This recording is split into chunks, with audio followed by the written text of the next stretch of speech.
When the fight finds you, finding community in your darkest hours. Have you ever felt like you were drowning while everyone around you was breathing just fine? That moment when life hands you a diagnosis that rewrites your entire story in an instant, when the ground beneath your feet, ground you thought was solid, suddenly feels like quicksand? I recently had the profound privilege of interviewing Kimberly Survivor Wyatt, founder of the Second to None Cancer Foundation and Au Revoir Apparel. Her journey through cancer during a global pandemic reveals something we all desperately need to hear. In our most isolating moments, community isn't just helpful, it's essential for survival. Kimberly isn't just a survivor, she's a revolutionary force transforming how we think about healing, community, and purpose after trauma. Her work has created lifelines for countless individuals navigating the terrifying landscape of cancer treatment without adequate resources. The truth about hardship is that it doesn't politely knock before entering, it crashes through your door uninvited, often when you're already juggling a dozen other responsibilities. For Black women, especially, those conditioned to be strong, to handle everything, and to never show weakness. Accepting help feels like admitting defeat. But what if I told you that the strongest thing you could possibly do is to let someone else carry part of your load? Imagine this: you're 25 years old living in Georgia, building a life, and suddenly you hear these words no one is prepared for. You have breast cancer. This was Kim's reality, not Kimberly Wyatt, but another Kim whose story illuminates the power of community. Her daughter Harley, barely into adulthood herself, suddenly became her mother's primary caregiver. The isolation was crushing, the fear paralyzing. Harley found herself juggling caregiving with her own fledgling career and personal aspirations. The weight of it all might have broken them both, except for one crucial decision. They stopped trying to handle it all themselves. They leaned into their community. Harley provided daily support while friends stepped in with meals, rides to appointments, and sometimes just sitting in silence when words failed. This network of care became Kim's lifeline.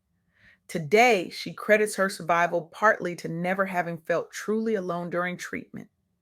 As Kimberly Survivor Wyatt puts it, cancer is terrifying enough.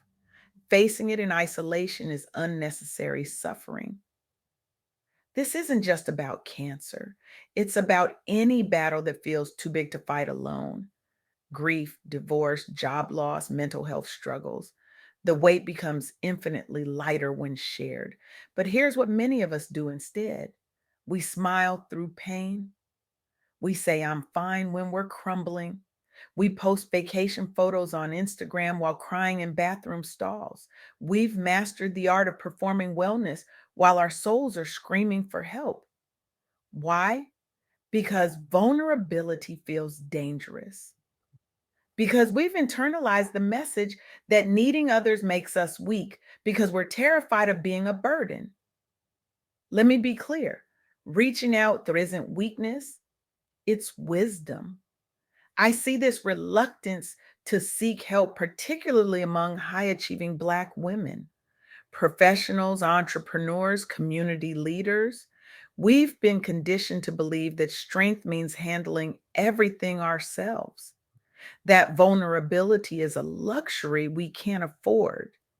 We've been told explicitly and implicitly that our pain matters less, that our struggles should remain private, that asking for help signals failure. This stoicism has become our armor, but it's also become our prison. When I speak with women in our community, I hear the same refrain: I didn't want to bother anyone. I thought I should be able to handle it. Everyone else has their own problems. I didn't want to seem weak. These beliefs don't protect us, they isolate us precisely when connection could save us. The second truth Kimberly illuminated is that healing must be holistic. Your body isn't separate from your mind, your heart, or your spirit. Laurel Pointer's story exemplifies this perfectly. Diagnosed with stage 1 invasive lobular carcinoma due to a strong family history of breast cancer, Laurel faced not just physical challenges, but profound emotional ones. She struggled with anxiety about body image changes post surgery alongside complex medical decisions. What made the difference? She recognized that recovery demanded more than just medical intervention. She sought therapy for mental wellness while leaning on her friend Shannon's unwavering support. Together, they prioritized both physical healing through surgery and reconstruction and emotional restoration through support groups and intentional self care. The result wasn't just survival, it was transformation. Laurel completed successful reconstruction, including getting 3D nipple tattoos with renewed confidence. Her healing journey addressed her whole self, body, mind, and spirit. This holistic approach to healing isn't a luxury, it's a necessity. When we compartmentalize our pain, treating only the physical symptoms while ignoring emotional wounds, we never truly heal. We just become functional while fractured. As Kimberly Survivor Wyatt reminds us, true recovery goes beyond the physical. It requires addressing emotional pain, mental health, and spiritual well being. This means acknowledging the grief that comes with diagnosis. It means processing the trauma of treatment. It means addressing the spiritual questions that arise when mortality stares you in the face. It means allowing yourself to feel anger, fear, and sadness without judgment. For those navigating illness while also managing careers, families, and other responsibilities, this holistic approach often feels impossible. How do you find time for emotional healing when you're just trying to survive? How do you prioritize mental health when medical bills are piling up? This brings me to the third and perhaps most powerful truth: giving back transforms pain into purpose. When life deals you an impossible hand, finding meaning in the madness can be your salvation.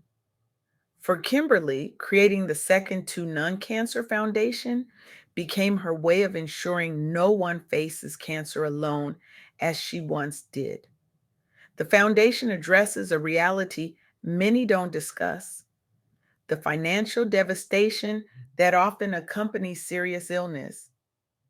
Cancer patients frequently face impossible choices between paying rent or paying for medication, between groceries or co-pays, between transportation to treatment, or keeping the lights on.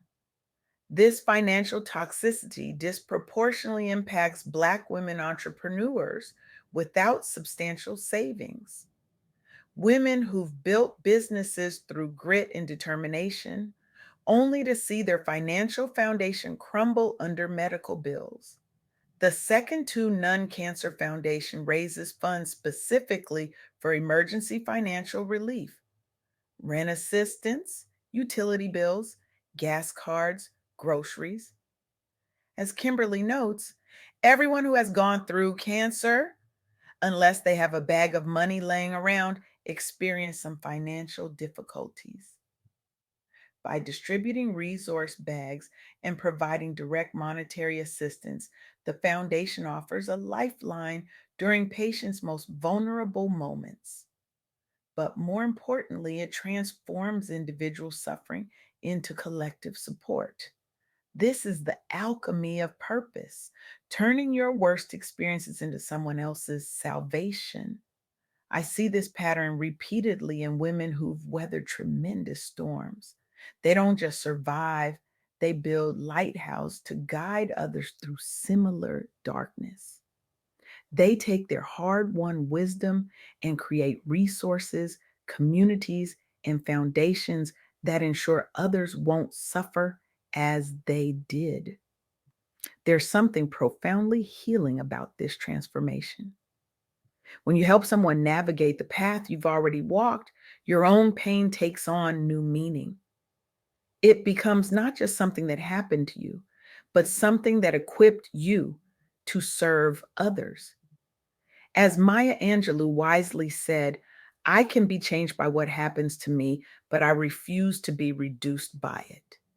This is the essence of resilience, not bouncing back unchanged, but emerging with greater capacity for compassion, with deeper wisdom, with a fiercer commitment to creating the support you wish you'd had. So, what does all this mean for you right now, wherever you are in your journey? If you're currently in the fight of your life, whether that's illness, grief, or any other overwhelming challenge, please hear this. You don't have to do this alone. Reaching out isn't weakness, it's wisdom. Your healing must address all of you, body, mind, and spirit. And someday, this pain may become the foundation of your purpose. If you're supporting someone in their battle, remember that practical help matters as much as emotional support. Gas cards, meal delivery, childcare, these tangible expressions of care can be lifelines when someone is drowning in overwhelm.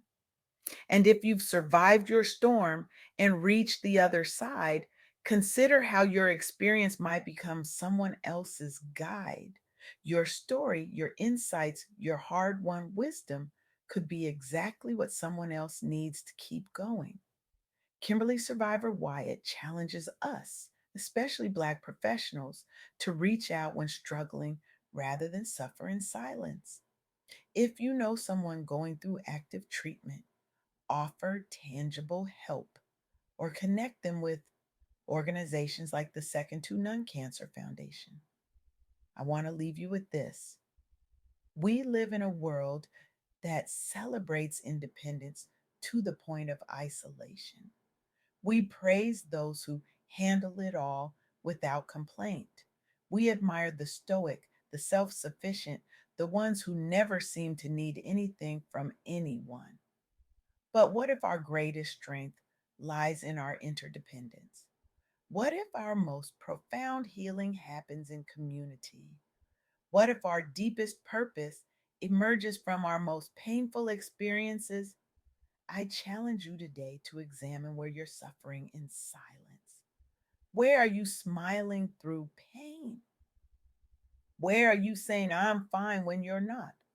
Where might reaching out, even if your voice shakes, even if tears fall, even if pride resists, save not just you, but create a pathway for others? The most revolutionary act might not be fighting alone, it might be allowing others to fight alongside you. It might be embracing a healing that addresses your whole self. It might be transforming your pain into purpose that serves others. When the fight finds you, and at some point it will find all of us, remember that you are never, ever alone. Your healing matters in its entirety, and your struggle today may become someone else's strength tomorrow. This is how we survive. This is how we heal. This is how we transform. Not alone, but together. Not compartmentalized, but whole. Not diminished by pain, but expanded by purpose. Thank you